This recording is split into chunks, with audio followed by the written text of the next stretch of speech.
Assalamualaikum warahmatullahi wabarakatuh, tuan-tuan, puan-puan.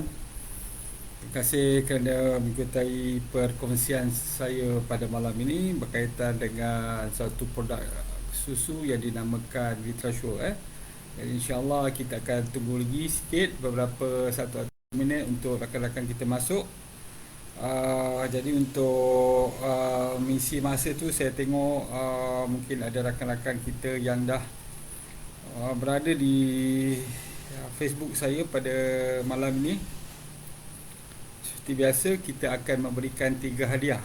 3 hadiah bagi mereka yang akan yang berjaya menjawab soalan dengan cepat dan tepat di akhir perkongsian ini. Terima kasih kepada tuan-tuan yang bersama dengan saya pada malam ini. Kita tengok siapa yang berada di bersama saya pada malam ini. Jadi seperti mana yang kita ketahui, kalau kita hendak sihat sebenarnya kita kena mengubah cara hidup. Sebab apa? Sebab gaya hidup sekarang yang kita jalani sebenarnya telah jauh daripada cara hidup yang natural. Cara hidup yang mana datuk nenek kita menjalani kehidupan. Sebagai contoh, datuk nenek kita dulu dia ada masa untuk berlapar, pada ada masa untuk kenyang. Dan itulah yang sebenarnya tubuh kita ada masa untuk berlapar dan ada masa untuk kenyang. Jadi sebab itu bila kita makan, sebahagian daripada makanan kita dia akan simpan. Dia akan simpan sebagai lemak dan juga glycogen, triglyceride. Dan apabila kita berlapar nanti, apabila kita tidak ada makanan,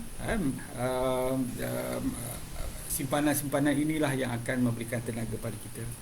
Tetapi pada masa sekarang ni masalahnya ialah kita tak pernah rasa berlapar. Nasib baiklah kita ada berpuasa kan. Berpuasa itu menyebabkan kita lapar, jadi kita membakar lemak sikit. Tetapi pada masa yang sama, apabila kita berbuka pula, terlalu banyak sangat kalori makanan dalam makanan kita, sehingga kan faedah puasa dari segi fizikalnya kita tak dapat merasakannya. Sepatutnya orang yang berpuasa ni dia bertambah sihat. Tapi malangnya kita ni, apabila kita walaupun kita berpuasa tetapi kita tak begitu sihat. Itu yang menjadi kadang-kadang kita rasa macam kesian jugalah kan. Kita dah berpuasa 14 jam, 16 jam, 14 jam lah selalunya, tetapi kita tidak mendapat manfaat kesihatan tu. InsyaAllah ibadat puasa tu diterima, tetapi manfaat kesihatan tu kita tak dapat kecapinya disebabkan kita mungkin tidak melihat apa yang kita makan. Jadi terima kasih kepada Siti Agian Sadri. Waalaikumsalam. Nur Faria. Waalaikumsalam. Dari mana ni? Saya harap malam ni tidak terputus-putus sebabkan di Johor Bahru ni pun tadi mendung, lepas tu ada hujan gerimis dan sebagainya. Terima kasih Puan Siti Abidah. Waalaikumsalam. Jadi kita nak cerita tentang perubahan kehidupan kita pada masa dahulu dan juga perubahannya pada masa sekarang. Kenapa kita melihat semakin hari lebih ramai orang yang ada penyakit, orang yang tak ada sihat. Kalau dulu sebagai contohnya orang-orang tua kan, orang tua berusia 60 tahun, 70 tahun barulah ada penyakit. Tetapi sekarang ni orang yang berusia 40 tahun, 30 tahun, 20 tahun pun ada yang tak sihat lagi. Dari awal lagi tak sihat. Kenapa macam itu? Orang dulu, sebagai contoh kita lihat dalam mungkin tahun 80-an, 90-an, bila semasa saya kecil dulu, saya selalu mendengar lah, bila serangan sakit jantung, kanser dan sebagainya, selalunya orang-orang kaya. Sebab apa? Mereka makan sedap, lepas tu tak exercise dan sebagainya lah. Contoh persepsi yang ada pada masa tu. Tetapi sekarang ni, kalau kita lihat orang yang tak berapa kaya, orang yang miskin, orang yang hidup sederhana pun mengalami masalah yang sama. Tadi kita tengok usia, umur. Sekarang kita tengok dia punya pendapatan. Kemudian lokasi. Dulu orang bandar, sekarang orang kampung pun ada. Orang kampung yang duduk jauh-jauh tu pun Kita tengok orang kampung bila buat pemeriksaan, darah tinggi, kencing manis, kolesterol, ada yang dah kena stroke, ada yang dah kena serangan sakit jantung dan sebagainya. Kalau kita tengok dulu sebagai contoh orang kaya tadi saya sebut, orang bandar, lepas tu dulu orang bandar, sekarang orang kampung, dulu orang tua, sekarang orang muda ke. Sebagai contoh kolesterol tu sendiri. Dulu saya belajar dulu berkaitan dengan kolesterol ni. Kolesterol ni selalu tinggi di kalangan wanita, di kalangan wanita yang sudah mengalami fasa menopause. Tetapi sekarang kita tengok sekarang ramai wanita dalam fasa subur lagi, masih lagi umur 30-an, masuk 40-an dah ada kolesterol yang tinggi. Itu pun satu keadaannya, satu benda yang berubah secara drastik sekarang. Itu kita cakap tentang metabolic disease. Begitu juga dengan kanser. Ada beberapa kanser yang berkaitan dengan gaya hidup. Sebab tu kita kena tukar gaya hidup. Lalu kita lihat sebagai contohnya di hospital tu sendiri kan. Kalau di tempat saya di Johor Bahru, masa saya mula bekerja di hospital dulu, hospital swasta ada 2 je di Johor Bahru. Tapi sekarang ni saya ingat dah hampir 7-8 gitulah, yang besar dan juga yang kecil, yang terkenal, yang juga yang tak berapa terkenal, yang persendirian dan sebagainya, dah 7-8 dah. Saya rasa lebih tu yang saya tak tahu. Hospital awam pula dah ada 2 dah di Johor Bahru, AKC Sultan Aminah dan juga Sultan Ismail, ada 2 dah. Ini menunjukkan apa? Semakin hari semakin ramai orang yang tak sihat. Kalau kita tengok dulu di OPD, saya masih ingat lagi kalau pesakit nak cepat kan buat appointment untuk CT scan, X-ray dan sebagainya, ultrasound, kadang-kadang kita mencadangkanlah sebab dia punya appointment tu terlalu lama sampai 3-4 bulan. Kita mencadangkan pergilah hospital swasta kan. Swasta selalu ni kalau jumpa pakar pun duduk sekejap dah panggil. Tapi di hospital government contoh terpaksa menunggu lama sikit lah sebab mengikut appointment. Tapi kalau sekarang pun saya tengok kawan-kawan saya yang bekerja di hospital swasta pun dia cakap pesakit pun dah bertambah ramai. Tak macam dulu dah terpaksa kena tunggu barulah dipanggil. Jadi ini menunjukkan bahawa semakin hari semakin ramai orang yang sakit. Semakin hari semakin muda pesakit. Semakin hari dah tak mengenal lah orang kaya ke orang miskin. Dah tak mengenal sama ada lelaki atau perempuan. Yang inilah yang kadang-kadang kita nak beritahu supaya kita kena melakukan sesuatu supaya kita menjadi bertambah sihat. Jadi kita tengok rakan-rakan kita, Puan Jin, Cik Jin daripada Kota Baru. Waalaikumsalam. Nur Fariah daripada Melaka ya. Okey, harapnya supaya Melaka cerah dan line internet ni tidak mengganggu.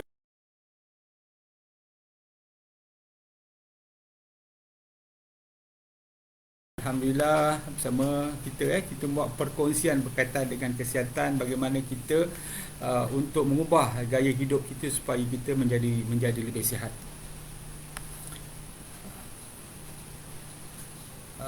Ili Syazwani daripada ni Johor Bahru kan. Sekarang dah ada berapa Puan Ili di Johor Bahru ada KPJ.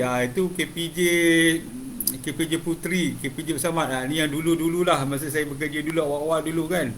Kemudian ada Columbia mana, Iskandar Putri, kemudian Columbia Terberau, kemudian Kempas pun agak lama juga tu. Sekarang ada KPJ mana, Dato' On baru lagi, KPJ Pasir Gudang, Regency pun lama, Penawar pun tempat saya bekerja dulu pun dah berapa dah tu. Memang dah semakin ramai dan kebanyakannya penuh. Saya pernah dulu bawa adik saya, dia mengalami masalah dia punya lengan ni, dia mudah terkeluar daripada dia punya engsel dia tu. Dia punya ni bawa ke hospital, salah satu hospital lah. Dia kata bed tak ada, bed penuh. Walaupun adik saya dah terkeluar macam ni dan saya terpaksa, orang cakap tu, menolak dia masuk ke dalam untuk buat operation tu, dia kata bed dah tak ada lagi, kena tunggu juga. Jadi begitulah keadaan.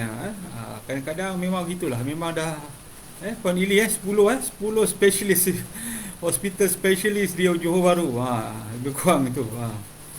Terima kasih Puan Kila Nizam dari Rawang. Alhamdulillah.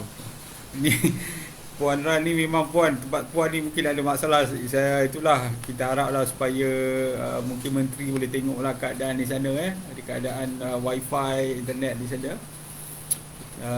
Tuan Muhammad Yusof dah ada Penang, alhamdulillah. Jadi kita nak beritahu bahawa memanglah kita kena. Dia tak ada.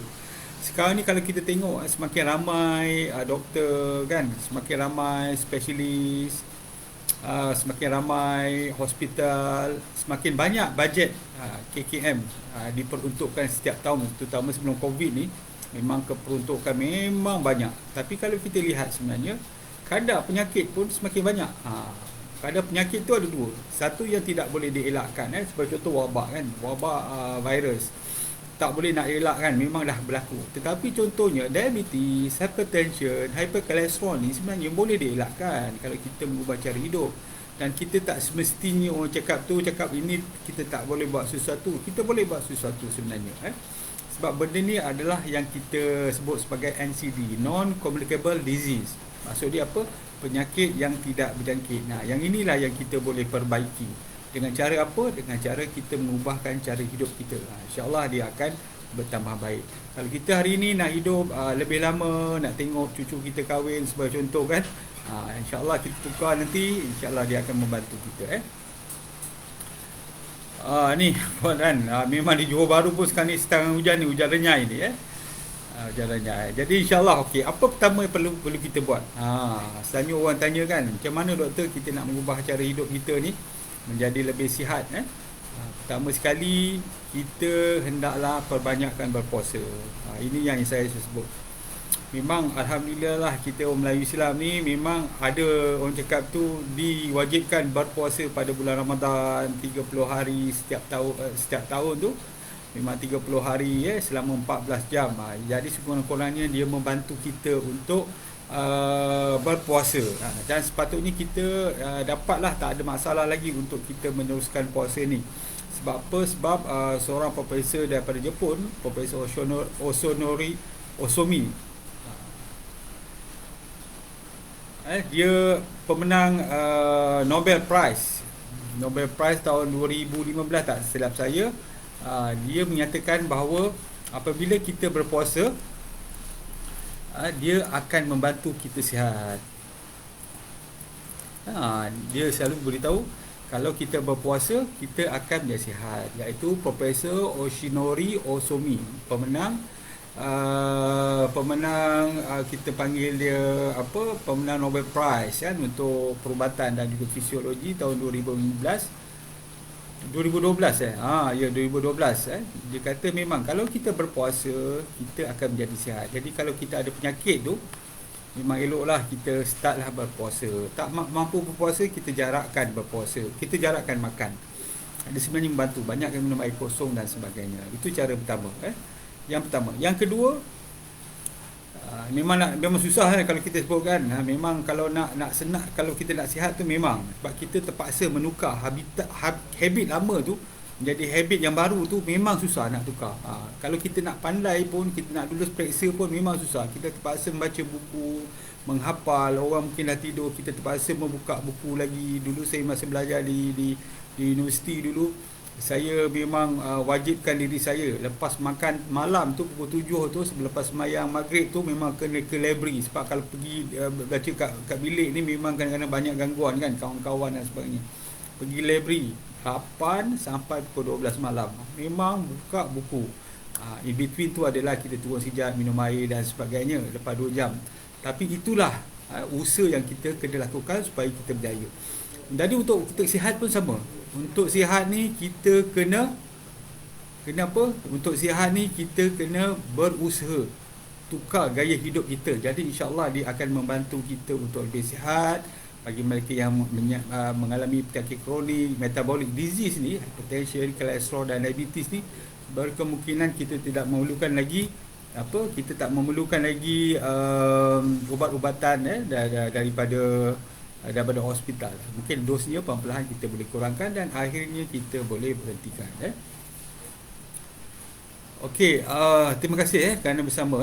Cara yang pertama sekali memang berpuasa. Kalau tak boleh berpuasa, kita makanlah, jarakkan makan.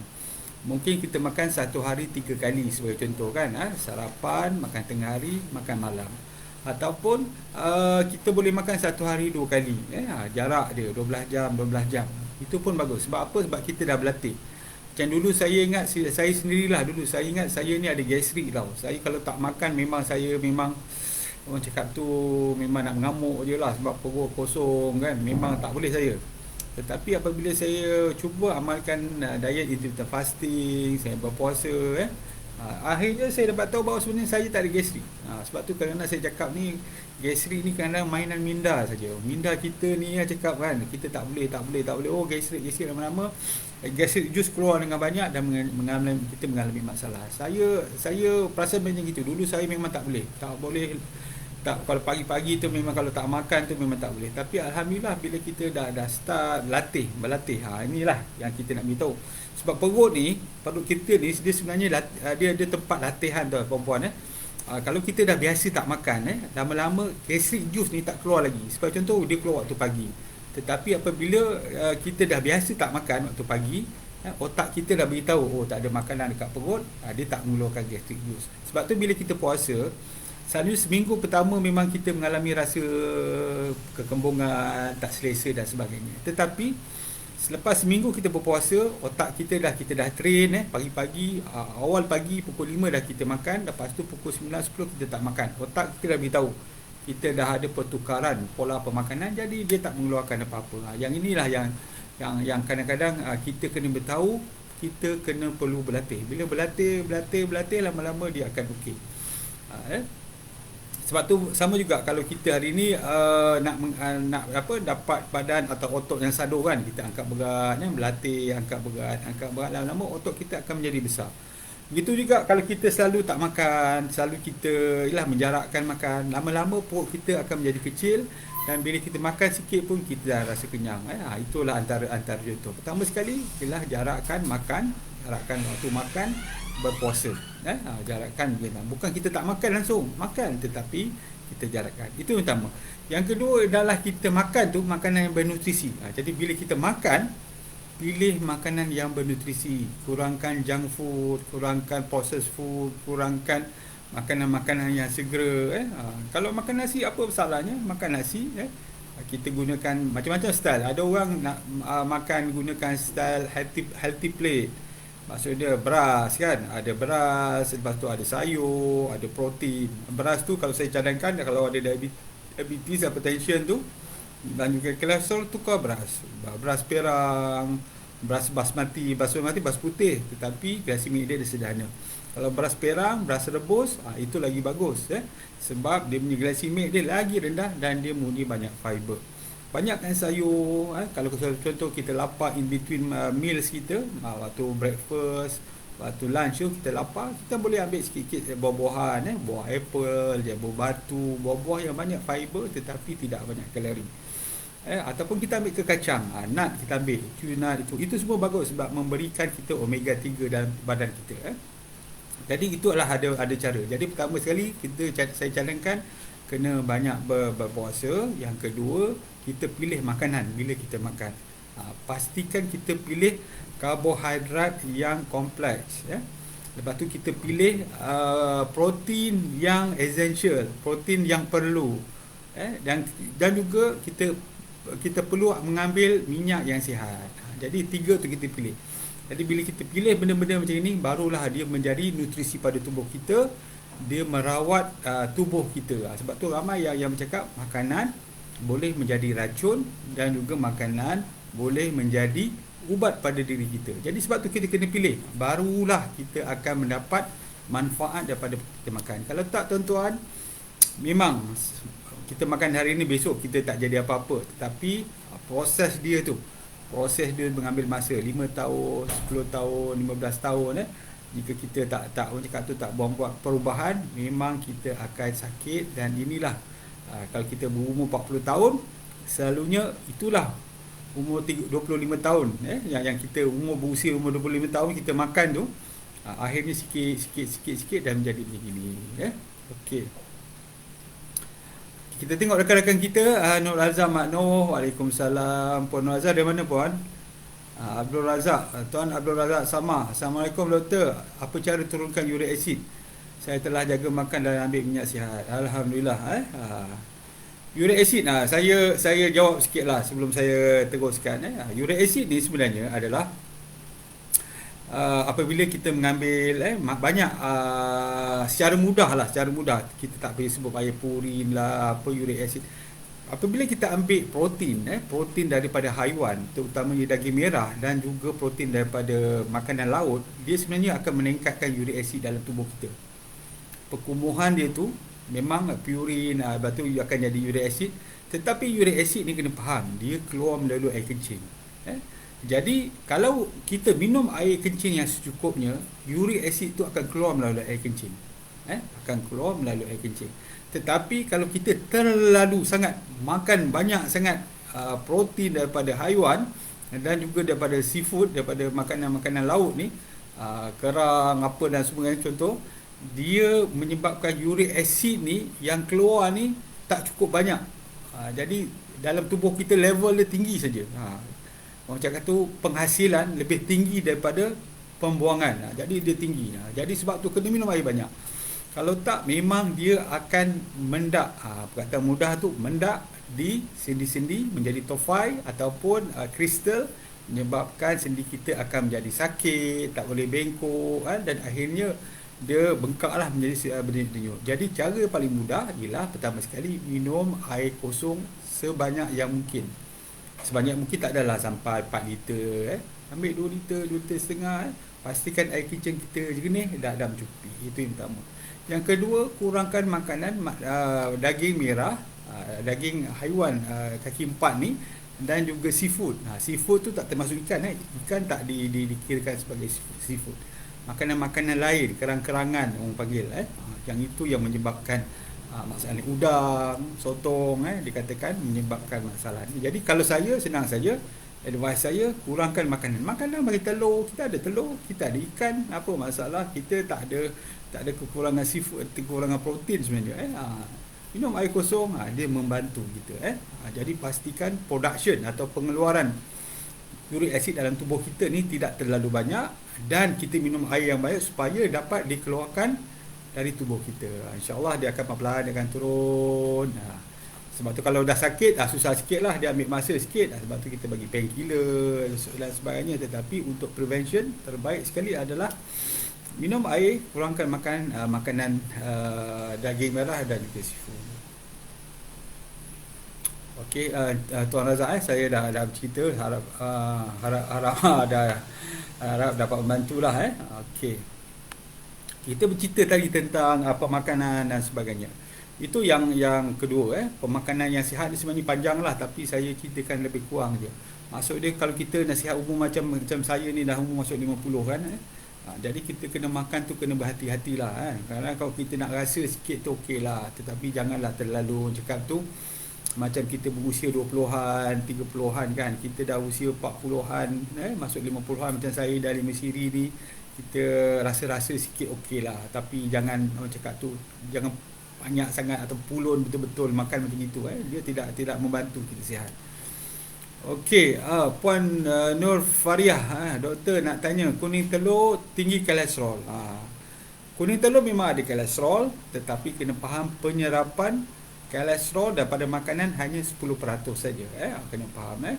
Jadi FDA dan juga American Heart Association memberitahu bahawa pengambilan telur tidak meningkatkan kolesterol. Dicadangkan mungkin 2 biji satu hari dah okey. Jangan terlalu banyak. Sebab kena faham, kolesterol ni bukan diambil 100% daripada makanan kita makan. Dia dibina di dalam hati kita. Daripada lemak-lemak yang kita makan tu, dia akan membina jika diperlukan. Tapi masalahnya production dia terlalu banyak tetapi dia tak gunakan. Apa yang digunakan? Pertama sekali, dia membuat vitamin D. Sebab tu kolesterol ni penting juga. Sebab tu tak boleh terlalu rendah. Dia mesti ada julat. Dia ada julat. Dia tak boleh terlalu rendah atau rendah sangat, tak boleh. Dia tak boleh terlalu tinggi sebab mungkin dia akan mendak. Jadi dia ada julat di sini. Jadi caranya ialah, pertama sekali ialah kita gunakan kolesterol yang ada dalam tubuh kita. Antaranya itu tadilah, kita berjemur sikit untuk dapat vitamin D, kita berexercise sikit supaya hormon dalam tubuh kita dapat dikeluarkan, yang itu pun sumber dia daripada kolesterol, dan banyak lagi lah cara dia. Sebab tu jangan risau sangat tentang peningkatan kolesterol kalau kita aktif. Dia sebenarnya bukan ada absorption makanan, tetapi production dalam hati kita. Yang ini adalah fakta yang terbaru lah. Okey, kalau tak ada kita sambung terus. Antaranya selain daripada itulah macam mana kita nak mengubah cara hidup ni. Yang ketiga ialah minum air. Minum air ni memang perlulah kita sebut. Sebab orang Malaysia ni walaupun kanan dan kiri ni Malaysia air ni tak ada masalah kan. Buka air pipe, air keluar je kan. Tak seperti macam Arab Saudi ke atau negara-negara Afrika tu memang tak ada air. Jadi tak ada masalah. Minum air banyak. Pastikan air kencing kita tidak terlalu pekat. Itu je tips dia. Nak minum 1 liter, 2 liter, 3 liter, pastikan tak terlalu pekat dan tidak terlalu cair. Agak-agak dia kuning sikit, dah okey dah tu. Menunjukkan bahawa kita cukup minum air. Sebab kita memerlukan tenaga sebenarnya yang digunakan daripada air. Sebab untuk memecahkan molekul, sebagai contoh karbohidrat tu kan. Karbohidrat adalah molekul-molekul gula yang ringkas, dia bercantum. Jadi nak pecahkan dia OH tu terpaksa dia dipecahkan daripada air tu untuk dipecahkan, untuk dapatkan gula-gula ringkas tu. Jadi air yang mencukupi kita perlu untuk mendapatkan tenaga. Waalaikumsalam Tuan Haji. Tuan Haji Abdul Aziz, rakan saya ni. Parit raja hujan lebat memang. Johor Bahru pun memang lebat sikit. Hari ni putus-putus. Hari ni kita bincangkan tentang perubahan gaya hidup kita. Saya baru sebut tadi tentang air, tidur yang cukup. Sekarang kita pun dalam gadget, dalam dunia gadget ni memang kalau kita layan gadget daripada handphone, dia punya, kita panggil cahaya biru. Dulu kita ada cahaya merah. Sekarang ni cahaya biru daripada handphone ni, dia akan masuk ke dalam retina dan dia stimulate otak kita untuk untuk sentiasa berjaga. Sebab tu setengah orang tu agak sukar untuk tidur apabila dia masih lagi melayan handphone sejam sebelum tidur. Jadi itu kena beritahu. Kalau nak tidur tu dengan nyenyak, memang kena macam ada campak ke tepi handphone kita. InsyaAllah. Sebab apa? Orang yang tidak mempunyai kualiti tidur ni, dikatakan apabila kita kira baring setengah jam 30 minit kita tak tertidur lagi, masih lagi kanan kiri, itu bermaksud kualiti kita memang tak, kualiti tidur tidak bagus. Dikatakan dia akan menyebabkan stres dalam tubuh kita dan akhirnya mendapat penyakit NCD itulah, diabetes, hypertension, kolesterol. Sebab apa? Sebab masalah kita tak dapat tidur yang cukup. Tidur cukup ni sangat penting sekali. Sebab orang yang tak, dulu saya bekerja dulu, mungkin kesilapan saya lah kan, kita terasa seronok sangat nak membantu orang. Kerana saya kerja satu hari 12 jam, 14 jam, ada sekali 14 jam, 24 jam, besok bekerja lagi, berada di klinik, di hospital dan sebagainya. Dan akhirnya antaranya yang saya nampak ialah badan saya dah semakin berat badan dah makin meningkat kan? Penyakit pun dah datang satu. Jadi alhamdulillah saya buat keputusan, saya mengubah betul cara hidup saya. Alhamdulillah benda tu semua dah tak ada. Alhamdulillah. Okay, kita tengok Tuan Alwi kata, salam doktor, minyak ikan omega 3 untuk kolesterol. Memang betul. Memang betul, omega 3 membantu untuk menurunkan kolesterol. Tapi banyak kajian yang dijalankan ialah apabila kita tidak menggunakan dos omega 3 yang mencukupi. Orang nak pakai omega 3 menurunkan kolesterol ni, dia bukan ambil sebiji tu setelan tuan-tuan. Dia kena tengok dos dia berapa banyak dos DHA dan EPA dia. Bukan kita tengok satu biji tu berapa miligram. Dia tengok dos DHA dan juga EPA. Kita totalkan kena makan berapa banyak. Selalunya kalau orang ada kolesterol, kita cadangkan 3 gram. Memang banyak, sebab memang diperlukan untuk kolesterol ni. Selain daripada itulah kita kena jaga pemakanan sikit. Dan yang keempat tadi saya sebut, saya sebut tentang tidur. Yang kelima saya nak sebut tentang exercise sikit. Exercise ni penting juga. Kita lakukan senaman-senaman ringan cukup. Moderate, kita panggil moderate exercise. Moderate exercise ni, kalau kita main badminton tu dah kita panggil strenuous. Dia dah terlalu kuat. Model exercise ni maksud dia berjalan kaki, pusing-pusing taman, mungkin mengangkat apa sikit apa pasu kat rumah, mencuci kereta, itu pun dah bagus untuk tubuh kita. Selama lebih kurang 30 minit satu hari. Kalau kita berlari, kita berjogging, kita panjat bukit, kita main bola, kita futsal, main takraw, main badminton, itu semua dah strenuous. Berhati-hati kalau kita jarang melakukan aktiviti ini, sebab saya bimbang dalam usia 40-an, 50-an ramai yang dah collapse, meninggal dunia akibat tiba-tiba jantung kita ni sama ada cardiac arrest ataupun serangan sakit jantung. Jadi berhati-hati. Okey, Puan Nur Hafizah Mak Nur kata, Assalamualaikum warahmatullahi wabarakatuh. Saya nak tanya, sekiranya mulut selalu kena ulcer, apakah vitamin yang sesuai? Selalunya kita cadangkan B kompleks. Selalunya kita cadangkan B kompleks. Tetapi seperti mana yang selalu saya nak ingatkan, kalau luka dalam mulut ni tidak baik dalam masa 2 bulan, itu kena buat pemeriksaan. Kalau masih ada lagi, tak kurang, masih ada je, masih kat situ je, kita bimbang. Ini saya nak beritahu ni, kita bimbang dia adalah kanser, kanser sama ada kau lidah, kita takut kanser lidah, squamous kanser, ataupun mungkin dekat buccal.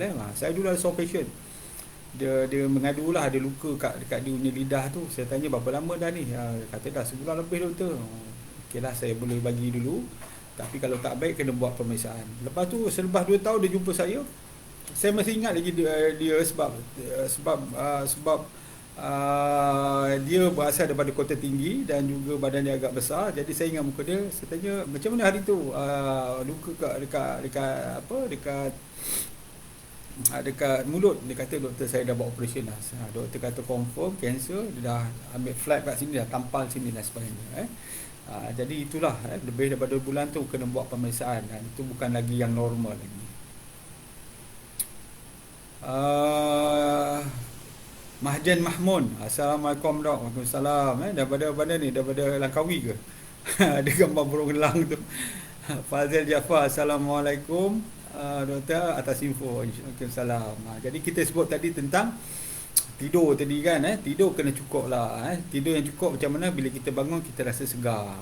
Tak kira lah, ada orang 6 jam dah cukup, ada orang 8 jam, ada orang 4 jam, bergantung pada orang. Kalau dia kata bangun tidur rasa segar, dia mudah tidur, itu dah mencukupi lah tu.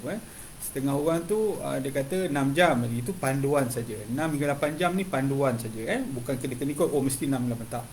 As long kita bangun kita rasa segar, itulah sesuai untuk diri kita. Puan Kila Nizam, Puan Kila bertanya, doktor, kalau macam produk untuk melangsingkan badan boleh kita amasa luka? Yang ini untuk melangsingkan badan, produk ni kadang-kadang kita bimbang dia ada kita panggil dia bahan-bahan yang terlarang, silbutaramin sebagai contoh. Tanda dia senang je. Selalunya kalau katakan herba-herba biasa, sebagai contoh dia ada asam keping tu kan, kita panggil dia apa, Garcinia kan, yang itu pun dikatakan membantu. Tetapi kalau kita pun Garcinia kita makan, tetapi roti canai setiap pagi dua keping, tertarik, 1 gelas setiap pagi, nasi lemak belah petang nak tidur, memang tak turun. Sebab tu dia ada kena cara, dia tak ada satu pil ajaib. Sebab tu yang ada silbutaramin ni, dia tanda dia senang. Bila kita makan, kita tak ada rasa lapar. Itu yang pertama. Yang kedua, kita punya emosi terganggu. Kita nak cepat marah, kita rasa macam badan panas, kerana tak boleh nak tidur. Dia mengganggu. Itu mungkin ada silbutaramin dalam tu, yang itu adalah bahan terlarang, yang mana kalau kita ambil dalam masa jangka yang panjang tu, dia mungkin akan menyebabkan blood pressure atau tekanan darah kita akan meningkat, dan sebab dia akan menyebabkan stres dalam badan. Macam-macam lah akhirnya. Sebab tu kena pastikanlah benda tu bukan silbutaramin. Kalau nak juga ambil, kena buat pemantauan, dan cek darah, cek tekanan darah dan sebagainya. Kita tengok sikit. Siapa lagi yang bertanya? Doktor, kalau ni siapa yang tanya ni? Tengok sikit. Nak Hafizah lagi. Doktor, saya nak tanya, sekiranya ni Cikgu Nur Hafizah ke? Hafizah Mak Nur ni, saya tak perasan.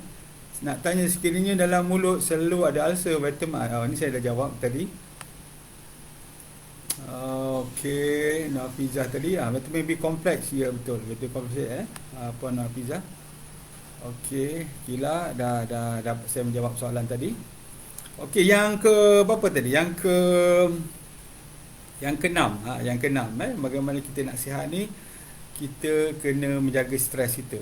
Menjaga stres kita supaya apa? Sebab stres yang terlalu tinggi ni dia akan merosakkan tubuh kita dalam badan, ya. Tanda kita stres ni apa? Kita nak marah selalu, nak marah benda-benda kecil, ya, kita nak marah je. Itu tanda-tanda stres. Sebab tu kena jaga, kalau tak dia akan menyebabkan. Sebab tu ramai saya baca banyak jurnal lah yang menunjukkan bahawa apabila seorang tu stres, antaranya ialah dia berkaitan associated with cancer payudara terutamanya, kanser kolon pun boleh jadi terjadi. Sebab apa? Sebab stres sebenarnya, dia tidak menyebabkan, tetapi banyak kajian menunjukkan orang yang ada stres sama apa, orang yang itu juga yang ada kanser payudara. Jadi saintis nak fikir ada tak hubungan antara stres dengan kanser ni dari segi selular, dari peringkat selular, ada tak hubungan? Mungkin DNA rosak apabila ada stres dan sebagainya. Tapi apa yang penting ialah kita kena jaga kita punya stres kita, jangan terlalu stres. Stres ni kadang-kadang tanda dia ialah degupan jantung kita laju, kita tak boleh nak tidur, kita kadang-kadang kita ada depression sesekali, kan. Kita itulah, kita tak mau berjumpa orang, kita rasa kita ni useless, failure, kan. Sebab tu orang yang ada stres ni, saya cadangkan jangan buka Facebook. Sebab apa? Sebab mana kita tengok kawan kita semua bagus, padahal mereka orang semua wayang je, kan. Kereta besar, rumah besar, semua wayang je, kan. Hutang pun banyak juga, tapi kita rasa apa pasal rumah aku kecil, kereta tak besar, jadi kita pun stres. Kalau kita tengok kita tak stres, tak apa. Kalau kita tengok kita stres, memang kita kena keluar daripada Facebook. Kalau ada TV dan sebagainya pun kena switch off lah. Kalau tak, memang masalah, kita akan mengalami stres. Stres ni juga banyaklah, antaranya ialah kewangan, hubungan, selalunya hubungan lah, dan juga kewangan, yang menyebabkan kita stres. Sebab tu stres ni kita kena minta bantuan, supaya orang lain boleh menunjukkan. Sebab bila kita tengah stres ni, kita tak boleh nak fikir. Jadi orang ni membantu kita bagaimana nak selesaikan. Dia tak selesaikan, dia tolong bantu, macam mana nak buat, macam gini. Dia membantu, yang itu dia akan membantu kita lah. Tapi kalau sebagai contoh dah tak boleh, yang itu kena makan ubat, kerana sebab dia memang dah tak boleh lagi lah. Sebab dia tak boleh berfikir secara rasional. Orang yang tak boleh berfikir secara rasional ni, dia kena makan ubat. Contoh dia kata dia dengar suara-suara, yang ini memang tak boleh kaunseling, yang ini kena jumpa psikiatris. Ataupun dia melihat ada orang, ataupun dia rasa ada orang nak bunuh dia, padahal biasa je, dia bukannya menteri ke anak raja, kan. Tapi dia rasa ada macam orang nak bunuh dia. Contoh sesuatu benda yang orang cakap tu tak logik, yang ini yang akan perlukan ubat-ubatan penenang dan sebagainya. Tapi kalau dia kata memang ini nak bunuh diri, kata saya mau bunuh diri, yang itu pun antara ciri yang perlu dihantar ataupun ditunjuk ke sekretari. Okey, murung murung ni dalam bahasa kita lah kemurungan. Okey, Assalamualaikum doktor, saya ada ulcer perut. Ini pun Adibah Ihsan. Apakah makanan yang baik? Kena faham, yang ini pun kita dah ada discuss dulu tentang ulcer dalam perut. Ulcer dalam perut ni, punca utama ulcer dalam perut ni kena faham pertama sekali adalah painkiller. Ubat tahan sakit dia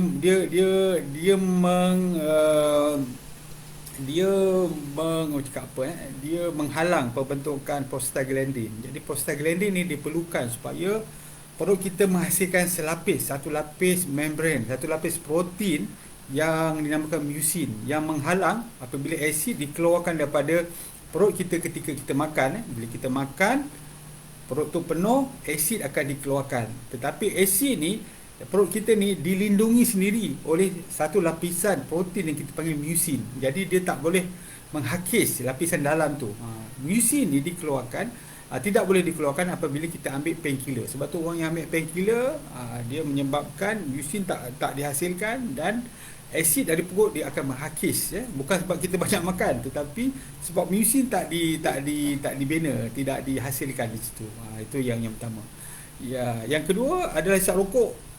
Isap rokok, ubat-ubatan seperti steroid, ada tu ubat-ubat yang mengandungi salicylic acid, ubat yang mencairkan darah, salicylic acid, kerana dia bagi untuk mencairkan darah.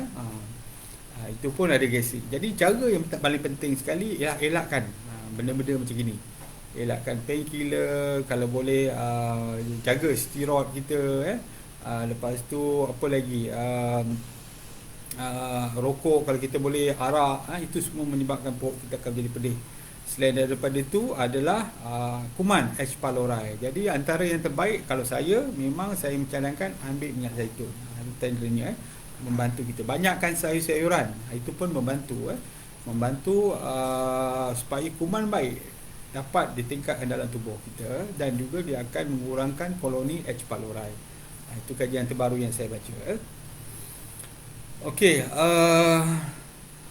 yang terakhir, yang ketujuh, mungkin kita perlukan sedikit suplemen. Contoh vitamin C di musim-musim virus ni, memang keperluan vitamin C itu memang perlulah dalam tubuh kita.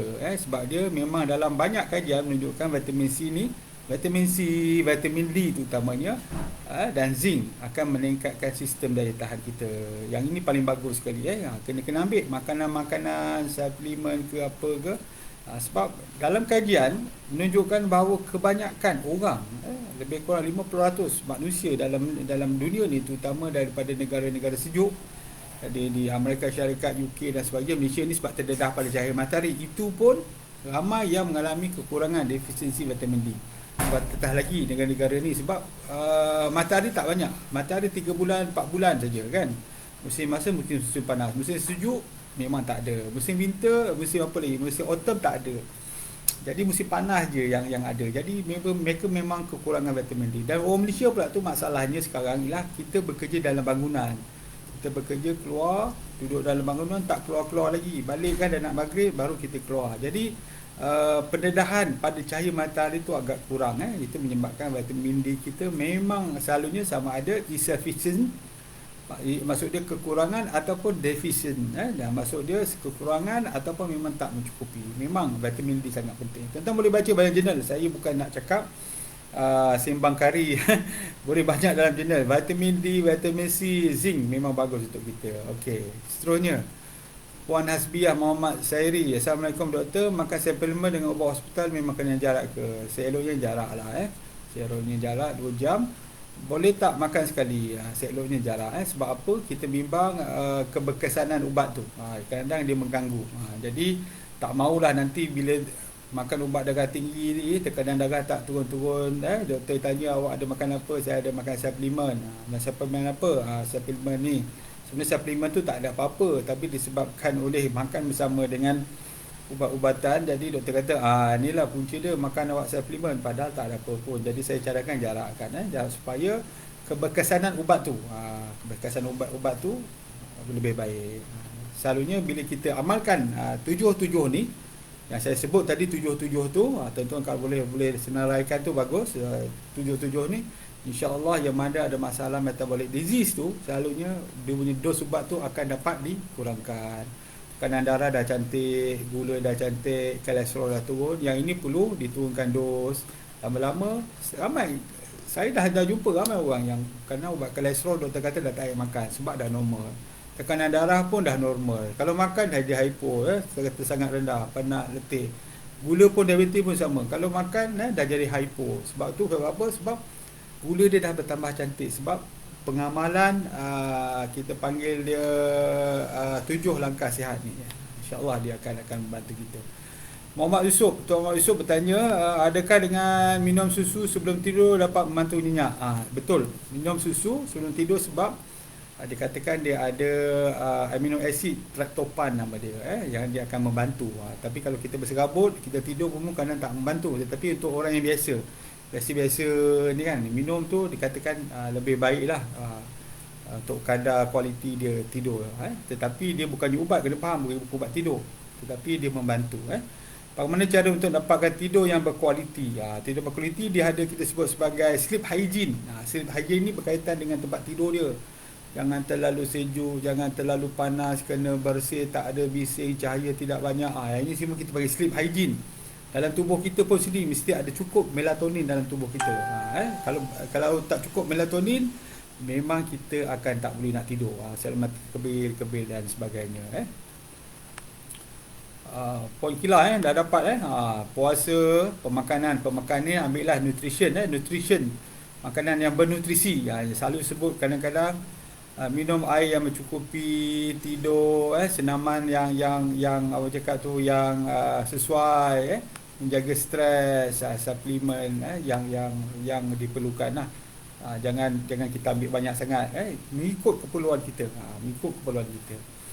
Okey tuan-tuan, saya nak bercerita sikit tentang susu ni. Seperti biasalah di akhir kita nak cerita sikit tentang susu Vitasure ni. Susu Vitasure ni, Vitasure Gold ni, yang mana di dalamnya ada vitamin D pun ada, vitamin B, vitamin C pun ada, tetapi tak banyak lah. Baguslah untuk sebagai macam kata minuman untuk kita, terutamanya untuk mereka yang terlalu sibuk daripada perut kosong, ambil lah sikit. Sebab apa? Sebab dia punya nilai kalori ni lebih kurang 250. Jadi kalau katakan nak minum petang ke, ataupun mungkin nak bersarapan ke, setengah orang tu dia perlu memerlukan sarapan untuk tenaga. Bagi orang yang tak perlu pun tak apa. Setengah orang macam saya, diet intermittent fasting, selalu saya kumpulkan waktu lunch hour nanti kita makan, tenaga kita gunakan daripada lemak-lemak dalam tubuh kita. Tetapi setengah orang dia memerlukan tenaga yang lebih. Sebab contoh dia ada memerlukan peperiksaan ke, atau interview ke, dia sesuatu benda yang macam kata tu kena ekstra tenaga. Ataupun orang yang biasa sarapan, dia memang tak makan tengah hari, ataupun dia memang tak sempat lah. Memang setengah orang tu saya tengok tu memang workaholic betul, nak makan minum semua tak sempat. Sebab apa? Contoh ramai pesakit, ramai pelanggan. Yang ini memang bagus Vitasure, sebab satu serving ni lebih kurang 250, memang sesuai. 250 kilokalori, memang bagus lah satu serving. Lepas tu bagus juga untuk menguatkan tulang dan otot. Yang ini bagi orang tua, terutamanya bagi orang tua ni, kadang-kadang dia punya otot dah makin mengucut. Kalau kita tengok bapak kita, dulu badan dia sado kan, masih muda, tetapi bila masuk umur 70 tahun sebagai contoh, dia dah mengecut. Jadi memang baguslah bagi dia susu ni untuk mengekalkan. Sebab apa? Sebab bila otot kita mengecut, dia akan menyebabkan kita rasa lemah. Nak angkat barang dah tak kuat, lepas tu nak berjalan, peimbangan kita dan sebagainya. Yang itu yang kita bimbang. Takut apa? Takut bila bangun saja pergi bilik air, peimbangan tak betul, jatuh, kena pula tu mangkuk tandas, luka, pendarahan dalam otak. Yang ini yang biasa berlaku. Kalau otak dia, satu lagi sangkut kat sini, tersangkut dekat toilet, tandas mangkuk tandas tu. Saya masa saya bekerja di jabatan ortopedik, banyak kali lah berlaku. Boleh saya katakan dululah setiap minggu ada je orang masalah patah tengkuk ni, jatuh dekat bilik air dan sebagainya. Jatuh, orang tua lah selalunya yang kita bimbang ni, sebab mereka tidak ada peimbangan, otot pun dah lemah, jatuh lepas tu patah. Kalau perempuan selalunya patah dekat mana? Dekat peha. Itu paling ngeri saya. Sebab apa? Kena pasukkan satu batang besi, ketuk tak masuk kat dalam tu. Geri. Masa muda-muda dulu tak rasa geri, rasa seronok bila kita buat operation. Tapi bila dah 50 ni kita kenangkan balik, sakit ni tu lepas operation tu tak tahan. Jadi bagi wanita usia 70-an, kita bimbang kat bilik air, licin, jatuh, patah tulang. Orang lelaki selalunya kadang-kadang mengalami head injury, neck injury, juga boleh juga patah tulang, mana-mana tulang. Okey, susu ini sesuai tak untuk masalah sembelit? Dia tidak menyebabkan sembelit, tetapi bukannya rawatan untuk sembelit. Untuk sembelit ni saya cadangkan minyak zaitun lah. Zaitun, cuketin, dia akan bantu. Dia tak menyebabkan sembelit. Okey, yang Puan Ramlah Enver, doktor, diabetic patient boleh ambil tak perut kosong ke? Diabetic patient boleh ambil perut kosong ke? Boleh ambil dalam ketika perut kosong, boleh ambil. Masuk sarapan boleh lah, daripada kita makan nasi. Kita mungkin sebab dia punya kalori dah cukup sebenarnya. Kita campurkan sikit untuk dalam untuk kita minum, dah cukup kalori untuk sampai tengah hari. Ada darah tinggi, kolesterol boleh ambil tak? Memang bagus sebab dia ada beta glucan. Beta glucan ni dia akan meningkatkan sistem daya tahan kita Bagi mereka yang mungkin selalu demam, selalu batuk, selalu rasa macam nak dedah, orang Johor panggil dedah, dia macam nak demam tapi tak tinggi, badan tak sedap. Yang itu sebenarnya sistem daya tahan dia selalunya ada masalah sikit tu. Yang ni ada yeast beta glucan, bagus untuk daya tahan, dan juga dia adalah mempunyai beta glucan ni pun dapat menurunkan kolesterol, tapi tak sebanyak dalam oats lah, tetapi dia membantu juga. Jadi bagus untuk sistem daya tahan yang tinggi.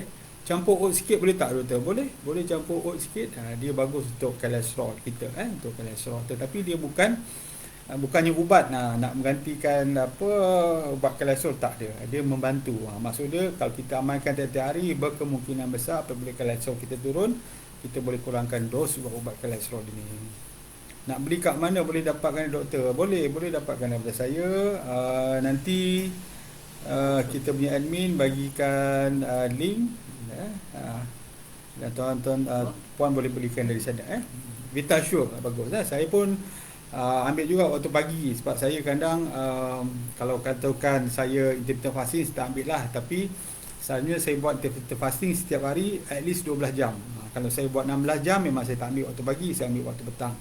Tapi kalau saya buat 12 jam, 8 malam 8 pagi, memang saya ambil lah. Sebab kita nak bekerja kan, kita banyak buat kerja-kerja yang memerlukan fikiran, menulis dan sebagainya, dia memerlukan tenaga juga.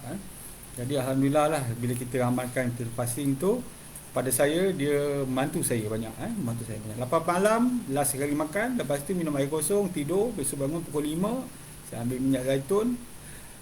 Lepas tu minyak zaitun dia bukan karbohidrat, kita boleh teruskan kita menyedai intermittent fasting. Nanti kalau nak sarapan, contoh kita boleh ambil susu Vitasure, ataupun kita boleh ambil waktu tengah hari nanti. Okey. Minta staff saya bagikan link ni. Ada orang dah bertanya dah. Okey, kita nak pergi kepada soalan. Kita nak pergi kepada soalan. Tiga soalan yang menjawab dengan tepat dan cepat. Kita akan bagikan hadiah, iaitu satu tin percuma, 400 gram. 400 gram. Soalan yang pertama, soalan yang berkaitan dengan perkongsian saya daripada awal tadi. Sebutkan punca mengapa ramai rakyat Malaysia sekarang menjadi tidak sihat. Apa dia? Tuan-tuan boleh bagi tak dua punca mengapa ramai di kalangan rakyat Malaysia sekarang tak menjadi sihat. Umur muda lagi dah ada penyakit metabolik dan sebagainya. Agaknya apa ya? Apa agaknya punca? Kalau tuan boleh jawab dengan cepat dan tepat, insya-Allah kita akan berikan hadiah. Tengok.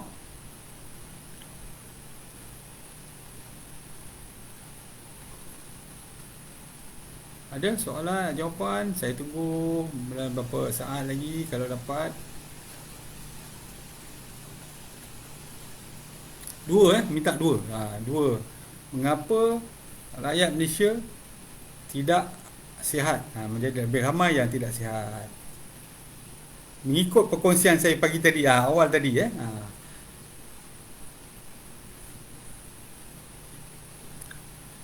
Apa kita tengok sikit soalan. Okey, kita tengok.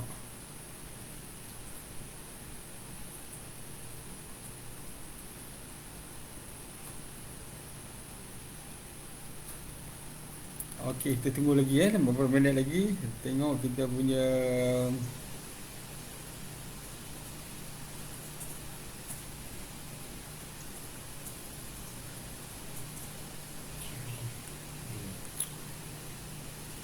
di awal perkongsian saya tadi, saya ada menerangkanlah pola kesihatan kita. Pola kesihatan kita. Jadi kita nak tengoklah apakah punca-puncanya. Ni soalan susah ni, soalan mudah je. Tolong kita nak mintakan nombor di mana kita boleh mendapatkan Vitasure kita. Dan juga kalau boleh dapatkan nombor untuk dihubungi kalau menang Okey. Terima kasih. Okey, kita tengok. Pertama sekali adalah pemakanan. Dia dua sebenarnya. Pemakanan kita yang tidak sihat. Yang keduanya adalah kita tidak lagi melakukan pergerakan fizikal yang secukupnya. Pergi kerja, balik kerja, lepas tu tidur, besok pagi pergi kerja, balik kerja, tidur balik. Sebagai contoh perkongsian saya pergi tadi. Saya tengok yang cepat dan tepat yang cepat dan tepat Kita tengok ada soalan cara hidup, cara makan. Ni betul juga tetapi dia tak tepat. Cuba kita tengok cara yang lebih tepat sekali Tidak cukup tidur, okey, tidak menjaga pemakanan dan gaya hidup yang segera. Saya tengok lagi kalau ada. Ni Tuan Muhammad Yusof. Tuan Muhammad Yusof, kurang senam dan makanan yang tidak berkhasiat. Saya rasa yang ini lebih tepat lah. Betul lah kalau kita cakap tak senam ataupun kita cakap makan tak sihat. Tapi kita nak apa benda tu, makanan, cara makan, cara. Jadi saya ingat Tuan Muhammad Yusof boleh WhatsApp saya pada nombor 109-268-5654. Esok Sabtu dan Ahad office saya tutup. Mungkin hari Isnin nanti kita akan jawab WhatsApp Encik Muhammad Yusof, berikan nama, alamat dan juga nombor telefon untuk hadiah Boleh tuan-tuan Okey, kita pergi kepada soalan yang seterusnya. Soalan yang seterusnya ialah apakah yang dikatakan sebagai tidur yang berkualiti? Tuan-tuan kalau dapat menjawab soalan yang cepat dan tepat, dapat 400 gram susu Vitasure, satu tin 400 gram dan kemungkinan dapat shaker sekali. Saya tak pasti ada shaker tak untuk 400 gram, tetapi dia kemungkinan ada shaker sekali. Apakah tanda-tanda seseorang itu tidak mendapat tidur yang mencukupi, tidur yang berkualiti? Apa tanda dia? Dua ataupun satu je lah tanda dia. Tanda seorang tu tidak dapat tidur yang berkualiti. Tidur yang berkualiti Ada jawapan? Mohon lagi nombor kita kalau menang kalau katakan nak membeli boleh pergi ke Facebook needvenue.com ataupun ke Vitasure. Apa tanda seseorang itu mengalami masalah tidur ataupun tidur yang tidak berkualiti? Apa tanda dia? Saya dah sebut tadi. Bila kita tidur tu berapa lama selalu kita boleh orang cakap tu terlena kalau kita masih lagi tak terlena, kita mungkin tidak mengalami tidur yang mencukupi. Berapa lama tu waktu tu?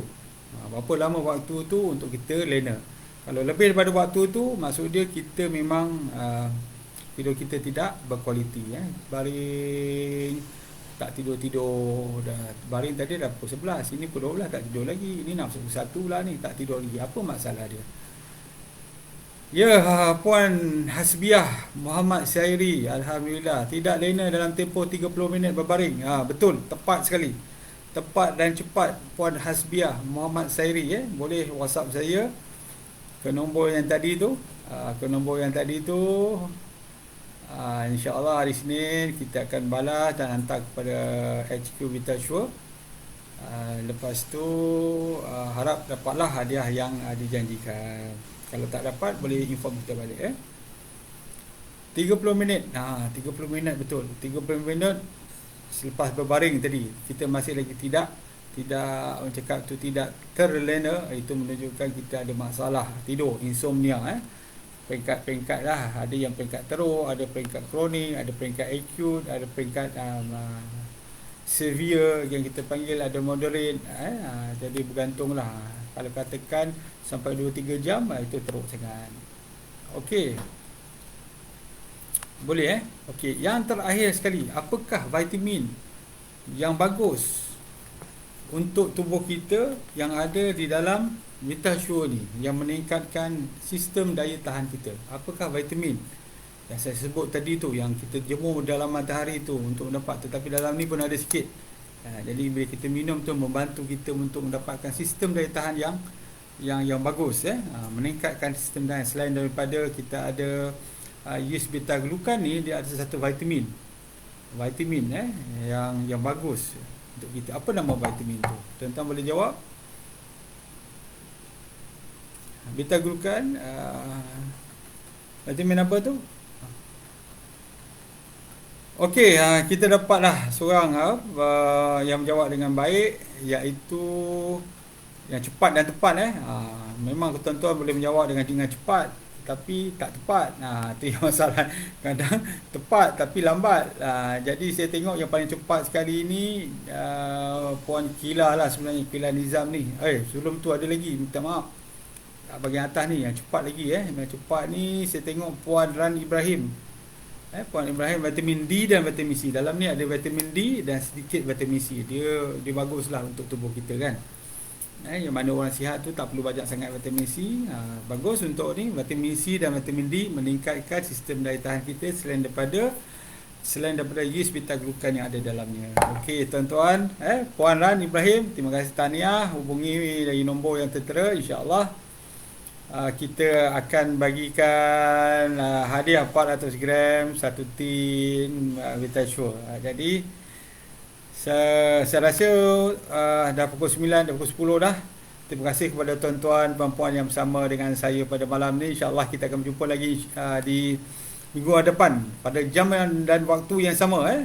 Kita ada lebih kurang ada 3 atau 4 lagi siri dan juga hadiah untuk tuan-tuan dan puan-puan. Boleh cuba lagi insyaAllah di minggu depan. Sekian dulu. Assalamualaikum, selamat malam, kita jumpa lagi.